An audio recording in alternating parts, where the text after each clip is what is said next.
Infotainment is a portmanteau for information and entertainment. It is a type of media like television that provides information with entertainment together. It is also referred to as soft news.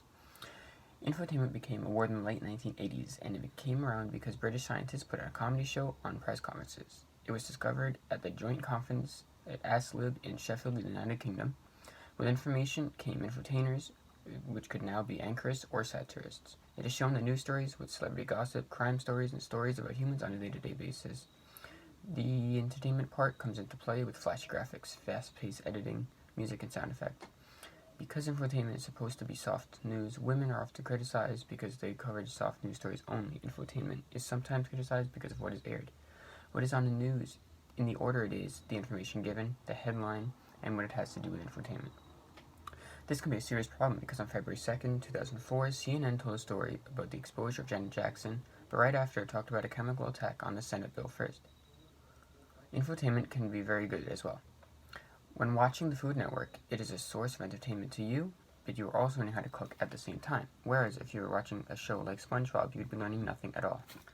Blogging has rapidly become a dominant way of breaking news online, providing a useful way of telling stories characterized by incremental developments and multiple layers.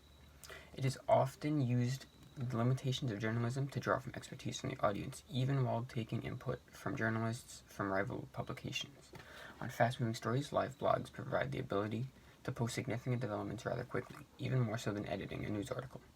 They allow us to link other coverage, to include comments from Twitter, Facebook, and other sources, to display multimedia, and to include an audience in the comments. It's a form that's charming for its directness, and when it's done best, does away with any conceits.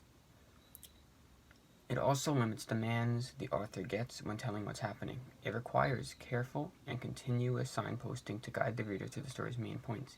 When comments start to run into the hundreds, they need to be selected, organized, and managed. If done so poorly, they can descend into a confusing mixture of tweets and comments without context.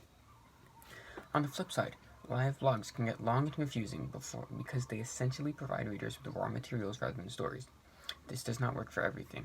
They give instant reaction, but don't have authentication of website news stories. Almost everyone involved notices flaws. There's the potential for confusion and the difficulty that users can encounter if they come across a live blog in the middle of a story.